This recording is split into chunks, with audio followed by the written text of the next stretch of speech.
할렐루야, 홍성필 목사입니다. 한 주 동안 잘 지내셨어요? 지난주에 또 선교 후원금으로 선교해주신 분들이 계십니다. 먼저 이진묵님 감사드립니다. 몇 개월 전부터 이렇게 선교해주시고 계신데 너무나도 감사드립니다. 그리고 한국에서도 이제 겨자씨 선교회에서도 이번 달에도 선교해 주셨습니다. 진심으로 감사의 말씀을 드립니다. 정말로 선교를 위해서 물질로 그 다음에 이렇게 기도로 많은 분들 선교해 주시기를 바라겠습니다. 하나님께서 기뻐 받으셨으리라 믿습니다. 감사합니다. 오늘 여러분과 함께 은혜 나누실 말씀 보도록 하겠습니다. 여러분과 함께 은혜 나누실 말씀 열왕기상 19장 1절에서 8절 말씀입니다. 열왕기상 19장 1절에서 8절 말씀 제가 읽어드리겠습니다. 아합이 엘리야가 행한 모든 일과 그가 어떻게 모든 선지자를 칼로 죽였는지를 이세벨에게 말하니 이세벨이 사신을 엘리야에게 보내어 이르되 내가 내일 이맘때에는 반드시 내 생명을 저 사람들 중 한 사람의 생명과 같게 하리라. 그렇게 하지 아니하면 신들이 내게 벌 위에 벌을 내림이 마땅하니라 한지라. 그가 이 형편을 보고 일어나 자기의 생명을 위해 도망하여 유다에 속한 부엘세바에 이르러 자기의 사환을 그곳에 머물게 하고 자기 자신은 광야로 들어가 하룻길쯤 가서 한 로뎀나무 아래에 앉아서 자기가 죽기를 원하여 이르되 여호와여 넉넉하오니 지금 내 생명을 거두시옵소서. 나는 내 조상들보다 낫지 못하나이다 하고 로뎀나무 아래에 누워 자더니 천사가 그를 어루만지며 그에게 이르되 일어나서 먹으라 하는지라. 본즉 머리맡에 숯불에 구운 떡과 한 병 물이 있더라. 이에 먹고 마시고 다시 누웠더니 여호와의 천사가 또다시 와서 어루만지며 이르되 일어나 먹으라. 네가 갈 길을 다 가지 못할까 하노라 하는지라. 이에 일어나 먹고 마시고 그 음식물의 힘을 의지하여 40주 40야를 가서 하나님의 산 호렙에 이르니라. 아멘.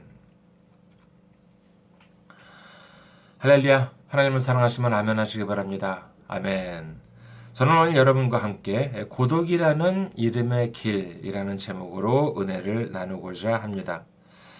수천 년에 이르는 구약 시대에는요 수많은 선지자들이 있었습니다만은 그 중에서 가장 대표적인 선지자를 꼽으라라고 하면은 아무래도 이 엘리야를 들 수가 있겠지요.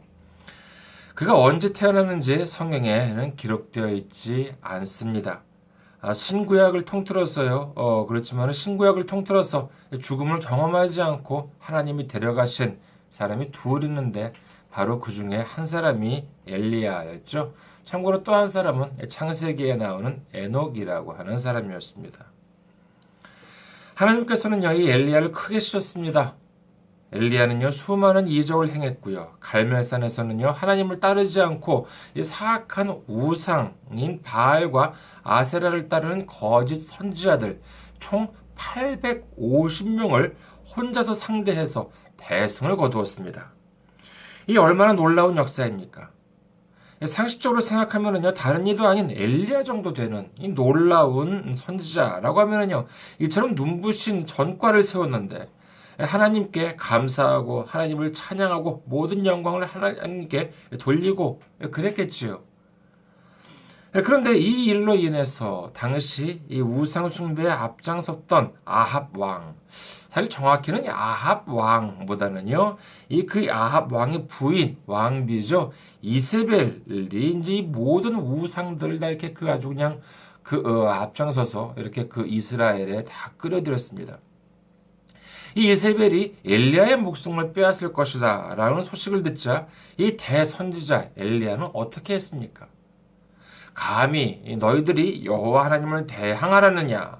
너는 칼과 창과 단창으로 내게 나아오거니와 나는 만군의 여호와의 이름 곧 내가 모욕하는 이스라엘 군대 하나님의 이름으로 내게 나아가노라. 이러면서 아합 왕과 이세벨 왕비를 대항했습니까? 아니요, 그렇지가 않습니다. 어떻게 했대요? 오늘 3절에 보면은요, 자기 생명을 위하여 도망쳤다는 것입니다. 이게 이해가 되십니까? 이처럼 놀라운 선지자, 그토록 많은 역사를 일으킨 선지자 엘리야가 왕이, 정확히는 왕비 이세벨이 자기 목숨을 노린다라고 하는 사실을 알자 뭐 기도도 안 하고 걸음아 나 살려라 하면서 도망쳤다는 것입니다. 여러분께서는요, 이 사실이 납득이 되십니까? 정말 성경을 잘 아는 분이면 아는 분일수록 이 엘리야가 어떤 사람이고 얼마나 많은 기적을 일으켰고 하나님께서 얼마나 크게 쓰셨는지를 아는 사람일수록 이 장면은 이해가 안 되는 부분일 수 있습니다. 하지만 어떡합니까? 이것은 분명 성경에 기록된 사실입니다. 이 사실을 두고요, 신학자들은 이걸 이른바 엘리야의 우울증이라고 이제 이렇게 하는 분들도 계십니다만은, 그저 단지 이건 뭐 엘리야가 그때 알았던 우울증이었다 라고 말해버린다면은요, 이는 어쩌면 우리와 아무런 상관이 없는, 나는 우울증이 아니니까 괜찮아, 이렇게 그냥 엘리야만의 특별 케이스로 끝나버리는 일이 아닐까라고 생각이 됩니다. 혹시 여러분께서는요, 그런 뉴스를 들으신 적이 없습니까? 어떤 훌륭한 사람이 어이없는 실수를 저질렀다는 것입니다. 아니면 어떤 멀쩡한 사람이 정말 황당한 범죄를 저질렀다는 그런 소식을 혹시 들으신 적 없으십니까? 상식적으로 보아서는 그 사람이 도저히 그런 어이없는 실수나 황당한 범죄를 저지르기는 다는 것은 이해하기 어렵고 납득하기도 어려운데도 불구하고 그와 같은 사실이 버젓이 신문에 실리고 또한 뉴스에 방송이 됩니다. 이런 일들이 왜 일어나는 것일까요? 그것은 바로 그들도 예측하지 못할 때에 갑작스럽게 찾아오는 고독 때문인 것입니다. 내 마음 깊은 곳에 갑작스럽게 찾아오는 고독.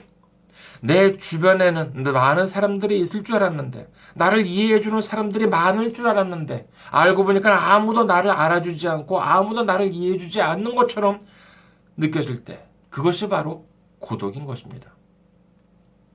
사람들은 어쩌면은요, 이 고독이라고 하는 말을 너무나도 쉽게 하는지도 모릅니다. 문학인들은요, 이 무슨 뭐 고독이야말로 진정한 벗이라고도 이제 합니다. 그런데 제가 생각하기에는요, 그런 말은 고독이라고 하는 것, 진정한 고독이라고 하는 것이 얼마나 무서운 것인지 모르고 하는 말이 아닐까라는 생각마저도 듭니다. 영국 하트라고 하는 학회지에 의하면은요, 18만 명을 대상으로 한 조사를 보고를 했는데, 여기 보면은요, 심한 고독이나 사회적 고립감을 느끼는 사람들이 그렇지 않은 사람들에 비해서 심근경색을 포함한 이러한 그 동맥질환 위험이 29%나 증가한다고 하고요, 뇌졸중은 32%나 증가한다는 것입니다. 그리고 이 사람이 고독함을 느낄 때에는요, 이 심한 경우에는 스스로 목숨을 끊는 경우도 발생한다는 사실을 우리는 잘 알고 있습니다. 여기는 남녀노소가 없습니다. 한국이나 일본에도 보면은요, 어린 학생이, 중고등학교 학생들이 따돌림을 당해서 아주 모욕을 당해서 극단적인 선택을 하는 경우를 우리는 쉽게 볼 수가 있습니다.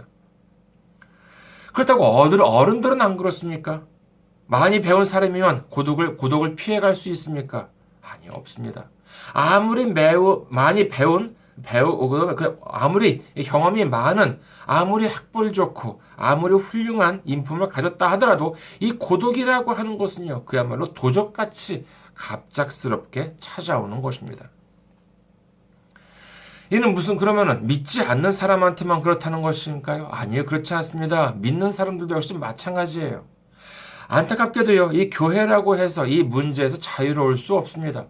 목사님들을 비롯한 교역자나 장로님들, 권사님들, 집사님들도 소용없습니다. 생각해 보십시오. 아무리 믿음이 좋고 기적을 많이 체험했다 하더라도 엘리야보다 더 믿음이 좋다고 장담할 수 있습니까? 엘리야보다도 더 큰 기적들을 경험했다라고 장담할 수 있는 분들이 얼마나 되겠습니까? 그런데 그 엘리야도 피해가지 못했던 이 고독이라고 하는 순간을 우리가 피해갈 수 있습니까? 물론 절대 불가능하다고까지는 말씀드릴 수는 없겠습니다만은요, 우리는 분명히 이에 대한 생각을 해야 되고, 그리고 이에 대한 대비를 하고 있어야 하는 것입니다. 잠시 화제를 바꿔볼까 합니다. 1927년 5월 20일, 올해가 2017년이니까는 딱 정확히 90년 전이 되겠네요. 5월 20일 새벽 5시 52분 미국 뉴욕 롱아일랜드 루즈벨트 공항에서요. 작은 프로펠러 비행기 한 대가 이륙했습니다. 비행기 이름은 스피릿 오브 세인트루이스. 그 비행기에는 찰스 린드버그라고 하는 25세, 25살짜리 젊은 조종사 한 명이 타고 있었습니다. 이 비행기는요, 그때까지 아무도 성공한 적이 없는 뉴욕 파리 간 대서양 무착륙 단독 비행에 도전하기 위해서 이륙한 것이었습니다. 그의 비행거리는 총 5,810km, 시간은 약 33시간 30분 정도가 걸렸다고 합니다. 대서양을 비행기로 횡단한 것은 그가 처음이 아닙니다. 2명 이상의 조종사들이 한조가 되어서 이렇게 번갈아 가면서 조종을 해서 건넌 적은 있었습니다. 하지만은 단독으로 횡단한 사람은 그때까지 아무도 없었다는 것이지요. 무엇보다 30시간 이상을 잠을 자지도 않고 계속해서 집중을 해가지고 조종을 한다는 것이 얼마나 힘든가라고 하는 것을 알 수가 있겠습니다. 그리고 마침내 린드버그는요, 현지 시간으로 5월 21일 밤 10시 21분에 파리 르브르제 공항에 착륙합니다. 당시 공항에 몰려든 인파는요, 공항에 미처 들어가지 못한 사람들까지 포함해서 누구는 75만 명이라고 하고 또 누구는 100만 명이라고 100만 명이라고도 합니다. 그 많은 인파들, 한마디로 어마어마한 환영 인파들이 모였다는 것이지요. 이 소식은 미국이나 프랑스만이 아니라 순식간에 전 세계에 전해지게 됩니다. 그것은 바로 이 찰스 린드버그라고 하는 25세 청년이 세계적인 스타가 되는 순간이었다고 할 수 있겠습니다. 그리고 그에 대한 유명한 일화도 있습니다. 그가 도착한 곳이 밤 10시 넘어서라고 하니까는요, 파리는 이미 해가 저물고 난 다음이었겠지요. 비행기에서는 파리의 야경이 보였을 것입니다. 린드버그는 이제 하늘에서 이 파리의 야경을 보면서 이렇게 말을 했다고 해요. 날개요, 저게 바로 파리의 불빛이다. 라고 이제 이렇게 말을 했다는 이야기가 전해져 옵니다. 앞서 말씀드린 바와 같이 이 대서양 횡단에 성공했던 횟수는 린드버그 전에도 많이 있었다고 합니다. 하지만 그렇다고 도전했던 사람들이 모두 성공한 것은 아니었습니다. 도전했던 사람들은 훨씬 더 많았지요. 하지만 모두가 성공하지는 못했습니다. 지금이라면은요, 레이더 기술도 발달하고 했기 때문에 바다 한가운데서 사고가 일어났다 하면은요, 글쎄요, 열심히 어떻게 하면은 이렇게 그 흔적이 남아 찾아낼 수 있는 가능성도 좀 있기야 하겠지요. 하지만 그때는 어떻겠습니까? 그와 같은 고도의 기술이 있어요? 아닙니다. 지금처럼 무선이나 레이더 기술이 높았던 것도 아니었기 때문에 연락이 두절이 되면은 그냥 바다 어디 한가운데서 사라졌구나. 그게 다였을 것입니다. 제가 인터넷에서요, 사진 검색을 해보니까는요, 린드버그가 1927년 5월 21일 밤에 파리에 도착했을 때 사진들은 참 많았습니다. 그 이후에 사진들은 참 많았는데요. 불과 33시간 전인 1927년 5월 20일 새벽 5시 52분에 미국 뉴욕 롱아일랜드 루즈벨트 공항을 출발할 때의 모습을 찍은 사진은 한 장도 찾아볼 수가 없었습니다. 그 이유가 뭐일까요? 왜 그런 사진은 없었을까요? 아마도 그 비행기를 만들어준 기술자도, 그 비행기의 이용을 허락해준 공항 측에서도 이렇게 생각하지 않았을까 합니다. 그래, 지금까지 많은 사람들이 도전을 해봤어. 그런데 다 실패했잖아. 혼자서 대서양을 건너? 그건 불가능한 일이야. 근데 또 한 청년이, 20몇 살짜리 청년이 또 한 도전을 하겠대? 그래, 해. 그렇지만 어차피 그거는 어려운 것이야. 또 그냥 죽겠지. 그런 애들, 사진 찍어서 뭐해? 아마도 그렇게 생각한 사람들이 대부분이 아니었을까 합니다. 그가 파리까지 비행하는 중에 가장 힘들었던 것은 무엇이었을까? 바로 졸음이었다고 합니다. 아무리 비행이라고 하지만은요, 33시간이나 아무것도 없는 바다 위를 비행한다는 일은 우리가 쉽게 상상할 수 없겠지만은요, 이 졸음을 견딘다는 일이 얼마나 힘들까라고 하는 것은 우리가 좀 상상이 되겠지요. 이 린드버그가 어떠한 컨디션으로 출발을 했는지는 모르겠습니다만은요. 그 전날에 정말 이렇게 다음 날에는 정말 아주 목숨을 건 비행을 앞두고 있는데 그 전날에 그렇게 잠이 이렇게 잘 왔겠습니까? 어쩌면은 정말 제대로 잠을 자지도 못하고 출발했을지도 모릅니다. 그리고 그 무게를 가능한 한 가볍게 하기 위해서 자기가 마실 물은 1리터밖에 안 들고 탔다고 합니다. 그리고 식량이요. 샌드위치 5개라고 합니다. 왜냐? 가능한 한 비행기 무게를 줄이기 위해서 연료는 어쩔 수 없이 실어야 되고 그러면 무엇을 줄여야 되느냐? 자기가 먹고 마실 물과 밥을, 빵을 줄였다는 것이지요. 결국 그는 졸음과 그 다음에 허기에도 시달렸을 것입니다. 과연 그러면 그가 싸웠던 것이 졸음과 허기뿐이었을까요? 물론 그는 자신이 하고 있는 일이 얼마나 역사적인 일인지를 잘 알고 있었을 것입니다. 이 도전이 성공만 한다면 자신은 큰 평가를 받을 것이요 부귀와 영화를 누릴 것이다 라고 하는 사실도 그는 알고 있었을 것입니다. 하지만 그는 그것뿐이었을까요? 그는 또한 알고 있었습니다. 수많은 사람들이 도전했지만 아무도 성공하지 못했고 지금 자기가 날고 있는 이 대서양 한가운데에서 흔적도 없이 이슬로 사라졌던 사람들이 많이 있었다는 것도 잘 알고 있었을 것입니다. 정말 잠이 오고 정말 외롭고 정말 진정으로 고독이었겠지요. 누구 하나 전화를 걸어서 이야기할 사람도 없습니다. 그나마 지금은 흔히 틀 수 있는 무슨 MP3 플레이어도 있습니다. 없습니다. 레이더도 없습니다. 예를 들면은요, 방향을 어떻게 알았느냐? 종이 지도와 그 다음에 나침판만 가지고 알았다고 한다는 것입니다. 얼마나 무서웠을까요?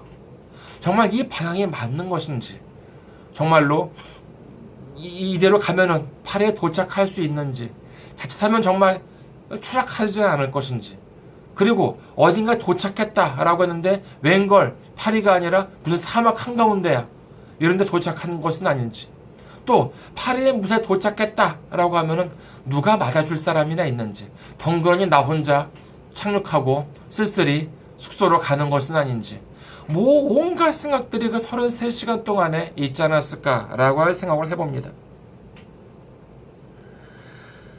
그 비행시간 동안 얼마나 많은 생각이 들었을까요? 하지만은 그는 믿음이 있었습니다. 반드시 해낼 수 있다. 틀림없이 성공적으로 파리에 도착할 수가 있다. 그리고 어떻게 됐습니까? 그는 결국 아무도 해내지 못한 대서양 무착륙 단독비행이라고 하는 과업을 해내고 말았던 것입니다. 오늘 본문에 보면은요, 엘리야도 마찬가지였을 것입니다. 너무나도 고독하지나 않았을까라고 하는 것이죠. 갈멜산 대결에서 대성을 거두고 거짓 선지자들을 상대로 싸워서 정말 아주 그냥 놀라운 성과를 이루었습니다. 그렇다면 이제 아합이나 이세벨도 나를 인정해 주겠구나, 이제서야 내 말이 사실인 줄 믿어줄 것이다, 이렇게 생각했는지도 모릅니다. 하지만 정작 이세벨이 어떻게 했대요? 오늘 본문 2절을 봅니다. 열왕기상 19장 2절 보면은요, 이세벨이 사신을 엘리야에게 보내어 이르되 내가 내일 이맘때에는 반드시 네 생명을 저 사람들 중 한 사람의 생명과 같게 하리라. 그렇게 하지 아니하면 신들이 내게 벌 위에 벌을 내림이 마땅하니라 한지라. 이 왕의 왕비가 이렇게 직접 사신을 보내가지고 내일 너를 죽이겠다라고 이제 이렇게 얘기했던 것입니다. 어쩌면 이 말을 듣고 엘리야는 이렇게 생각했을지도 모릅니다. 내가 할 수 있는 일은 다 했는데 여전히 나는 평안할 수가 없구나. 이제 나는 어쩔 도리가 없다. 이쪽을 보아도 적군이요, 저쪽을 보아도 아군이 안 보여요. 나를 지켜줄 사람이 안 보입니다. 그래서 어떻게 했습니까? 모든 것을 다 포기하고 달아나 버린 것입니다. 그리고 광야에 들어가서 기껏 기도라고 하는 것이 뭐라고 기도했습니까? 열왕기상 19장 4절 보면은요, 자기 자신은 광야로 들어가 하루길쯤 가서 한 로덴나무 아래에 앉아서 자기가 죽기를 원하여 이르되 여호와여, 넉넉하오니 지금 내 생명을 거두시옵소서. 나는 내 조상들보다 낫지 못하나이다 하고. 이게 무슨 말입니까? 아휴, 나는 더 이상 못합니다. 성경에 보면 다른 훌륭한 사람들도 많은데 나는 거기에 미치지 못해요. 내가 할 수 있는 일은 다 했습니다. 다 해봐도 봐요, 안 됩니다. 그러니까 어서 차라리 내 생명을 거둬주세요. 이러고 있는 건 아니겠습니까? 고독이라는 것은요, 정말 아무리 훌륭한 선지자요, 놀라운 믿음을 가진 선지자 엘리야마저도 이 지경으로 만들어버리고 마는 것입니다. 이와 같은 엘리야도요, 그런데 우리라고 별 수 있겠습니까? 하지만 생각해 보십시오. 성경에 보면은요, 이 고독이라는 이름의 길을 걸어간 사람들이 많이 나옵니다. 예를 들어서 모세를 보십시오. 백성들이 뻑하면 불평, 불만을 늘어놓고 모세를 공격합니다. 무리한 요구를 하면서 모세를 괴롭힙니다. 모세는 그 누구에게 하소연할 사람이 없습니다. 그는 너무나도 고독했습니다. 모세도 너무나도 힘들었을 때 뭐라고 했습니까? 민수기 11장 14절에서 15절을 봅니다. 민수기 11장 14절에서 15절 책임이 심히 중하여 나 혼자는 이 모든 백성을 감당할 수 없나이다. 주께서 내게 이같이 행하실진대 구하옵나니 내게 은혜를 베푸사 즉시 나를 죽여 내가 고난당함을 내가 보지 않게 하옵소서. 이 모세마저도 이처럼 극단적인 마음이 들 정도로 괴로워했습니다. 어디서 괴로워했습니까? 그렇죠. 바로 이 고독이라는 이름의 길 위에서 괴로워했습니다. 그러면 다윗은 어땠습니까? 골리앗을 물리치고 영웅이 될 줄 알았으면요, 그는 사울 왕에게 오랫동안 쫓기는 신세가 되고 맙니다. 구약에서만 그렇습니까? 신약에서도 바울을 보십시오. 복음을 전하는 과정에서 채찍질도 수없이 당하고 매도 수없이 많이 맞고 그랬습니다. 누구 하나 나를 도와주는 사람도 없고 어딜 돌아봐도 나를 핍박하는 사람들밖에 안 보입니다. 이럴 때가 얼마나 많고 이럴 때마다 얼마나 고달팠겠습니까? 그리고 이 고독의 길은요, 다름 아닌 예수님도 걸어가신 길이었습니다. 제사장이 보낸 군인들에 의해서 이 예수님께서 체포당하실 때 모습을 기억해 보시기 바랍니다. 내가 목숨을 걸어서라도 예수님을 지키겠다면서 호언장담했던 그와 같은 제자들도 결국 다 예수님을 버리고 도망쳐버렸습니다.